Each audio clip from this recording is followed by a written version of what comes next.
buenas tardes, cuando sea el momento en el que nos estén escuchando, amigos, pues estamos aquí en una cápsula más de Tiempo de Cultura para la Ventana de Coahuila y me acompaña de nueva cuenta Julián Herbert. Julián, gracias por estar otra vez en esta cápsula. Y bueno, antes de seguir con el tema del que vamos a charlar en los siguientes minutos, les quiero contar que la canción que escuchamos al inicio es Major Tom, Coming Home, de Peter Schilling, y es una canción que tiene que ver justo con este tema del que vamos a platicar, que son los viajes al espacio, la ciencia ficción y todo este rollo interestelar que nos trajo el nuevo lanzamiento que hace unos días hizo SpaceX, esta compañía de Elon Musk. Bueno, Julián, platícanos sobre la canción. Bueno, Major Tom, Coming Home, en realidad es una revisitación de un personaje del pop, quien está familiarizado con el rock y con el pop, conocemos bien al Mayor Tom. El Mayor Tom es un personaje que aparece originalmente en Space Oddity, la canción de David Bowie, que es un momento central en la obra de Bowie, y es quizá como el momento en el que surge como el universo de Bowie y lo que va a construir posteriormente como sus alter egos. Quizá el Mayor Tom sería el primero de ellos. Y la historia que narra Space Oddity es la de un astronauta que está comunicándose con el control terrestre de su nave y está a punto de emprender su primera caminata espacial. Sale y ve las estrellas y ve el espacio exterior y se fascina tanto que decide desprenderse del mundo material, digamos, de la nave y del control terrestre, y le manda un mensaje diciendo que le digan a su esposa que la ama, pero pues se pierde, digamos, en el cosmos el personaje. Que está marcado por toda esta época en la que justo es el auge o digamos el primer auge de los viajes al espacio. Pero bueno, la canción de David Bowie es sumamente nostálgica, muy tranquila, hecha como un cuento. Y creo que es un tema que ha sido muy visitado. Digo yo que existe esa especie de versión pirata de Space Oddity, que es Rocketman de Elton John. Pero también Peter Schilling, que es un músico alemán, la retoma a principios de los 80 para hacer esta canción como mucho más intensa y festiva, que habla sobre cómo el Mayor Tom regresa al planeta Tierra, y la canción habla de la belleza de la Tierra vista desde el espacio exterior, que es también un juego interesante, como el volver y el ver la Tierra desde fuera, ¿no? Y bueno, yo hace un rato estaba platicando con Julián de una historia que me parecía muy peculiar sobre esta, digamos, manera en que se unen la ficción con la ciencia, porque uno de los libros más influyentes de la ciencia ficción definitivamente es De la Tierra a la Luna, de Julio Verne, esta novela del siglo XIX que precisamente narra cómo los seres humanos pueden llegar al espacio y estar específicamente en la Luna. Y uno de sus lectores fue un ingeniero que se llamaba Hermann Oberth. Es un ingeniero transilvano, es una peculiaridad, suena muy gracioso. Y después estuvo trabajando en Alemania y fue de los primeros en desarrollar como la ciencia aeroespacial, algo que en la época pues era inexistente. Y uno de los lectores de Oberth, que se dio cuenta de esto, que estaba haciendo esto, fue Fritz Lang, este cineasta magnífico que ya había terminado de exhibir Metrópolis, esta pues, cumbre del cine clásico, y estaba buscando su siguiente película, y leyó a su vez Fritz Lang otra novela que es La Mujer en la Luna, y se decidió llevarla a la pantalla grande, y le pidió a este ingeniero transilvano que fuera su asesor y para que le hiciera, pues le ayudara a hacer toda esta parte de los efectos especiales del viaje al espacio.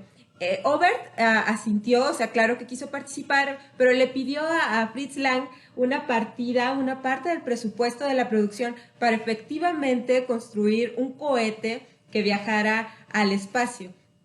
Entonces, después de hacer la película en la que sale un lanzamiento espacial, la trayectoria, ¿no?, de la nave, y que es esta nave que se va desarmando en pedazos, algo que la ciencia efectivamente retomó años después. Y además habría que decir otra cosa que aparece en la película, que es el conteo para que la nave despegue, y que es 10, 9, que la NASA es el que usa hasta el día de hoy para lanzar sus naves y cohetes, ¿no?, al espacio. Entonces, al final de la cinta, sí, se consigue el dinero, Obert hace su cohete y fracasa. El cohete no despega, de hecho él sale lastimado física y moralmente, porque pues no funcionó lo que en teoría debió haber pues, sucedido, y es porque, bueno, él no era tan bueno, digamos, como que ya en las herramientas, que sí lo era en la teoría. Pero varios años después, este cohete espacial que se hizo para la película La Mujer en la Luna fue retomado por un grupo de científicos en Estados Unidos que lo usaron básicamente como prototipo. Este cohete de 1.8 metros que se creó en 1929, después sirvió para construir el Saturno V, que fue el cohete que llevó a todas las naves de Apolo a la Luna, ¿no? Entonces, finalmente este sueño de alguien, de un ingeniero transilvano que leyó a Julio Verne y que construyó un cohete que no funcionó de 1.8 metros, se convirtió en este otro cohete de 110.6 metros y 3.000 toneladas que en 1969 llevó a los seres humanos a pisar la Luna por primera vez. Sí, creo que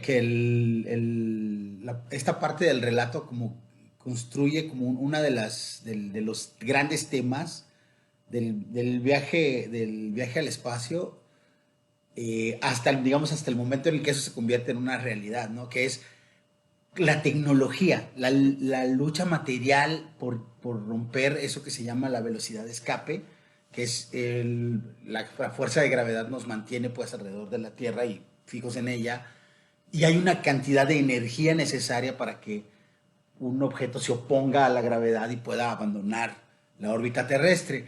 Este es, digamos, creo que toda esa primera época, tanto en la ficción como en la práctica científica, está toda esta exploración que después del viaje a la Luna se transforma, que es algo que ha sucedido, me parece, en las distintas épocas. Sucedió con la utopía de Santo Tomás, cuando finalmente se descubre América y digamos que el relato cambia, ¿no? La meta cambia el relato, cambia el problema narrativo, digamos, ¿no? Entonces, me parece que es muy característico lo que viene después en la idea del viaje al espacio.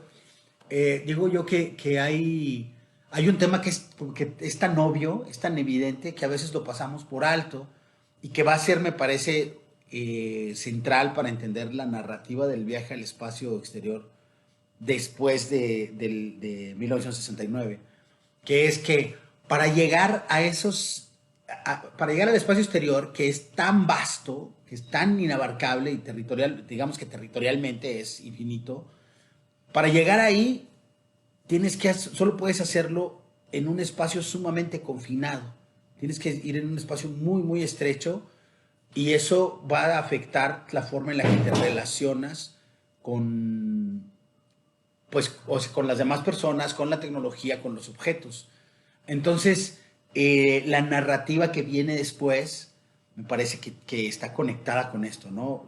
Y pienso en dos ejemplos muy característicos, que son 2001, Odisea en el espacio, y Solaris, ¿no? La película de Kubrick, y ambas basadas en novelas además, pero pienso en la película de Kubrick y en la película de Tarkovsky, que en el caso de Kubrick habla como de la lucha del individuo con la tecnología, y en el caso de Solaris es como la proyección del interior, de la mente interior, digamos, materializada en el exterior.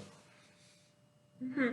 Y además, yo creo que esto que estaba platicando Julián tiene que ver con estos pequeños espacios en los que se mueven los seres humanos para intentar alcanzar este espacio infinito. Y hay una película que me lo recuerda mucho, que es Contacto, que está basada en la obra de ficción que escribió Carl Sagan, este personaje pues emblemático de todo lo que tiene que ver con la exploración espacial, y que sin duda pues es uno de los referentes del siglo XX, es el autor de Cosmos, y bueno, que además se llevó a la pantalla chica y que también fue toda una digamos tradición. Y en lo que sucede en Contacto, esta película en la que Jodie Foster es la protagonista, es que efectivamente los seres humanos reciben unas señales provenientes del espacio que los ayudan a construir una nave que todos suponen que es pues justo para viajar hacia el exterior y conocer pues a esta, se supone, seres fuera del espacio que están pues intentando ayudar a los seres humanos a hacer su primer viaje. Pero resulta que confinada en esta pequeña navecita, la protagonista pues no viaja a ningún lado, o al menos eso es lo que se piensa, porque el armatoste jamás se movió, pero ella sí tuvo un viaje efectivamente de muchísimas horas a otro espacio-tiempo, y eso también me parece muy interesante en la narrativa que vemos ahora sobre los viajes espaciales, porque ya no solo es que el ser humano salga expulsado del planeta hacia la Luna o Marte, que también hay mucho en torno al planeta rojo, como las Crónicas Marcianas, ¿no? O El Marciano, que también es novela y película, sino que ahora se piensa como en todo este contexto físico, temporal, física cuántica, desdoblamiento de los planos, universos paralelos, algo que también ha hecho pues evolucionar la historia respecto a la narrativa de los viajes espaciales, y eso está muy claro en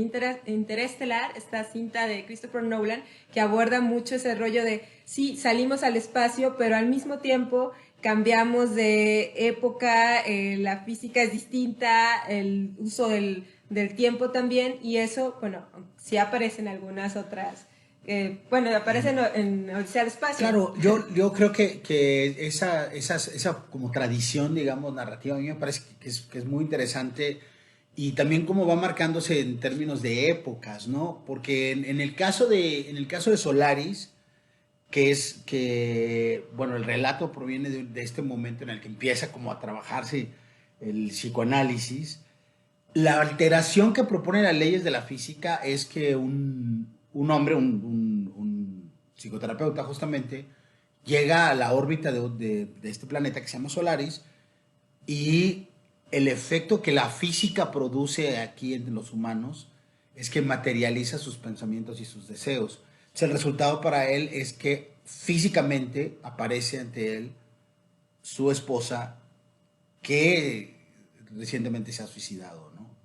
Entonces es muy torturadora la historia, porque además el personaje pues tiende al suicidio, entonces muere y regresa una y otra vez, pero además la mente de este personaje está construida solo con la visión que él tiene de ella, y eso también es muy torturador para él, la sensación de que su esposa, la que ama, aparece físicamente frente a él, pero no está completa. Falta, digamos, la parte secreta de ella de la que él no tenía noticia, digamos, ¿no?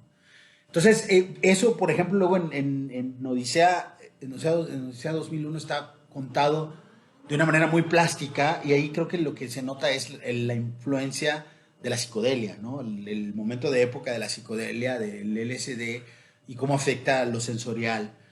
Y de creo que esto va repitiéndose en distintos momentos, hasta películas como Alien, por ejemplo, donde esa oscuridad tremenda de la sensación del humano reducido a hacer un servicio básico, digamos, como una especie de incubadora carnal para un monstruo. Creo que todas estas lecturas van planteando como ese diálogo que hay entre el espacio exterior y el espacio interior, y cómo siempre han ido de la mano, ¿no? A veces de manera muy evidente y a veces de manera más secreta. Uh-huh. Y bueno, a mí me parece que con todo el revuelo que ha provocado este reciente lanzamiento de la nave de SpaceX y de la compañía de Elon Musk, tiene también como una sensación muy hacia el pasado, muy retro, en el sentido de que, bueno, yo leía en Facebook y en Twitter estos comentarios de que estamos viendo historia, este es un momento único para la humanidad, y bueno, uno recuerda los comentarios de los abuelos cuando siendo niños estaban frente al televisor viendo como Neil Armstrong estaba poniendo el pie en la luna, ¿no? Entonces también da como esta sensación un poco de volver hacia el pasado en esta pues historia de lo que significa la era espacial en el imaginario de los seres humanos, ¿no? Claro, sí, yo creo que hay cosas que están sucediendo alrededor. No es que, claro, uno va construyendo como esa sintaxis también, pero me parece que el momento simbólico que estamos experimentando, el hecho de que coincidan de algún modo una pandemia con un viaje espacial, de algún modo hace que se cruce muchas referencias al pasado, ¿no? Y esto tiene que ver porque había una cosa que mencionabas tú que tiene que ver con la tecnología que se ha usado para este último viaje espacial, el de SpaceX, que no es muy distinta a la tecnología original de los viajes espaciales. Creo que tú tienes más información sobre eso. Bueno, a mí lo que me llama la atención en un artículo que estaba leyendo hace poco es que básicamente los protocolos que se utilizan en esta época, en el siglo XXI, son los mismos que se usaban en los años 70, justo para los viajes espaciales, y que bueno, esta tecnología con la que nos está pasando, como todo el rollo streaming y los twitters que vemos desde la estación espacial, pues no es que haya hecho un gran brinco ni de calidad ni en tiempo, ¿no? Básicamente es la tecnología que estamos usando todos, y eso también le da como este otro sentido un poco retro al asunto, pero también la esperanza de los seres humanos de que ahora sí vamos a poder ir al espacio. Me refiero a la democratización, porque lo que propone Elon Musk es que ya haya un turismo espacial. Hasta se ha hablado de que Tom Cruise podría grabar una película en la estación espacial en colaboración con la NASA y con SpaceX, así que bueno, esto también es como un regreso a esa nostalgia de que los seres humanos vamos a poder efectivamente dejar el planeta.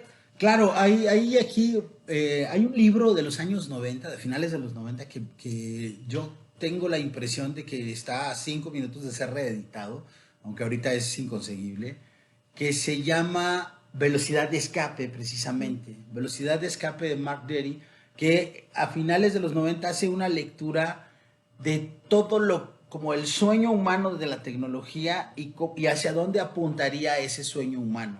Claro, en este momento hay una cosa muy vintage ahí, porque una de las cosas de las que habla el libro es de la posibilidad de que en el futuro cercano existan una especie de relojes que te pueden servir como para hacer videollamadas y al mismo tiempo revisar tu ritmo cardíaco y estar, o sea, como cosas que la tecnología ya está, que para nosotros ya son cotidianas. Pero también una de las cosas de las que habla este libro es que ARPANET, que es la tecnología, una tecnología militar de los años 60, 70, es en realidad, pues, Internet. Es como, ese es el sentido. Ahora, el tema de la democratización, de la idea de la democratización es muy, muy interesante. También creo que está el tema de los costos, ¿no? El turismo espacial tiene ahí como qué está pasando en un momento dado en el que mientras sucede esto y se habla del turismo espacial, al mismo tiempo Estados Unidos, que es la gran potencia mundial, en él viven millones de personas en estado de precarización, y eso tiene al país en llamas en este momento.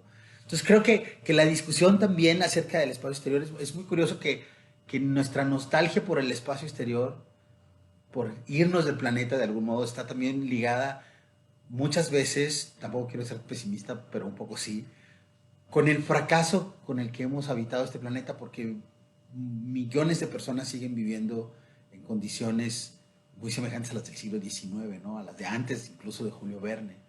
Sí, claro. Y también está el asunto que me parece muy interesante de cómo por fin una compañía privada logra hacerse de una, digamos, de un territorio que estaba vedado, porque solamente los estados eran los que pues mandaban las misiones al espacio, ¿no? Solamente, bueno, podemos por supuesto recordar este asunto de la Guerra Fría entre Rusia y Estados Unidos, pero son gobiernos los que lo hacen. Ahora vemos como un chico que soñó alguna vez poder hacer un viaje al espacio, pues consiguió el dinero y los recursos tecnológicos para lograrlo. Y además estamos hablando no solo de eso, también de cientos y miles de satélites que están siendo también transportados al espacio, que luego se convertirán en basura espacial, hay que decirlo, pero por organismos privados y por pequeñas empresas. Algo que hace, pues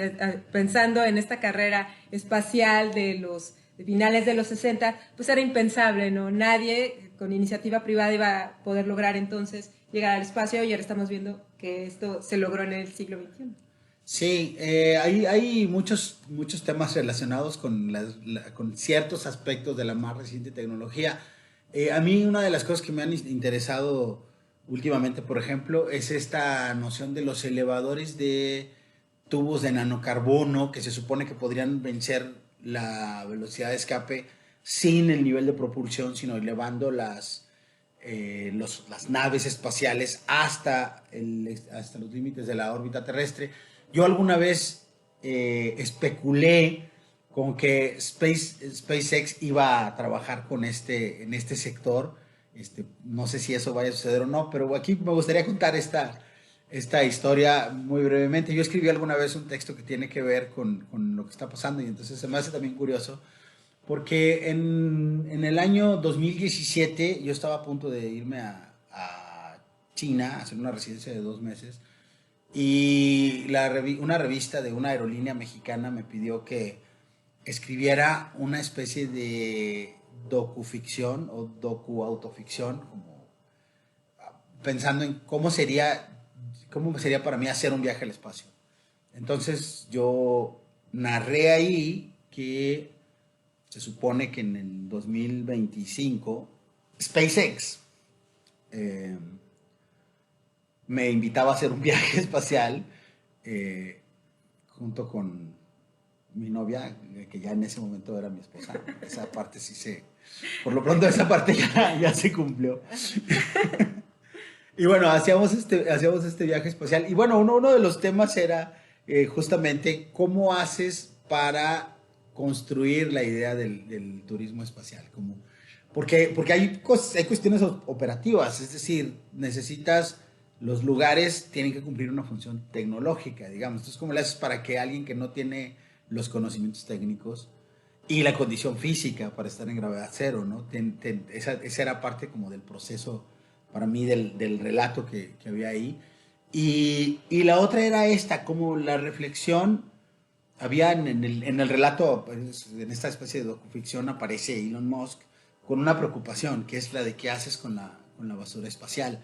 Yo no sé si ustedes han visto como en la narrativa y en la ficción, o en los registros documentales que hay, pero una de las cosas que a mí me parece que son muy características de la basura espacial es que es muy bonita. La sensación de que hay esos objetos ahí dispersos, brillantes. Entonces, me parece que también ahí hay una metáfora acerca de lo humano, otra vez de lo interno y lo externo, y otra vez no quiero ser demasiado pesimista, pero tengo que serlo un poco. ¿Qué vamos a hacer con toda esa basura espacial? Y cómo nos atrae a veces eso, como el nivel de productividad. En el cuento del que hablo, Elon Musk preguntaba qué vamos a hacer con la basura espacial. Entonces yo pienso, pues lo mismo que hacemos con el drenaje profundo en México o en el mundo contemporáneo, ¿no?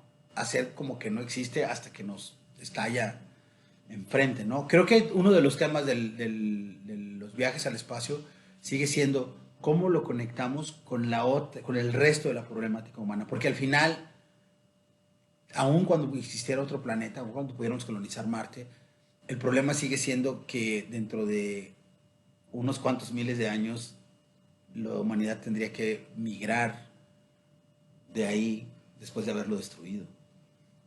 Y pues además, ya para terminar, pues SpaceX sí planea llevar al hombre a la luna de nueva cuenta, a los seres humanos, para el 2024. Veamos si eso se cumple. Y también dentro de los planes de Elon Musk está efectivamente hacer esta colonización en Marte. Entonces, bueno, tal vez a la vuelta del tiempo veremos que la realidad alcanzó a a la ficción otra vez.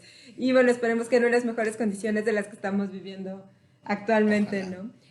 Pero bueno, siempre tendremos a las estrellas para mirarlas y soñar y pensar en mundos mejores o en mundos distintos, que es algo que nos entrega pues la ciencia ficción, ¿no? Y las películas. Claro. Además, sí, el espacio siempre va a ser muy bello, ¿no? Sí, sí, y bueno, esperemos que sí, estemos ahí para seguirlo viendo, ¿verdad? Bueno, amigos, pues muchas gracias por acompañarnos a esta cápsula de Tiempo de Cultura para la Ventana de Coahuila con la producción de Rafael Izquierdo, y pues ya nos veremos en una siguiente emisión. Muchas gracias, Julián. Hasta la próxima. Hasta luego.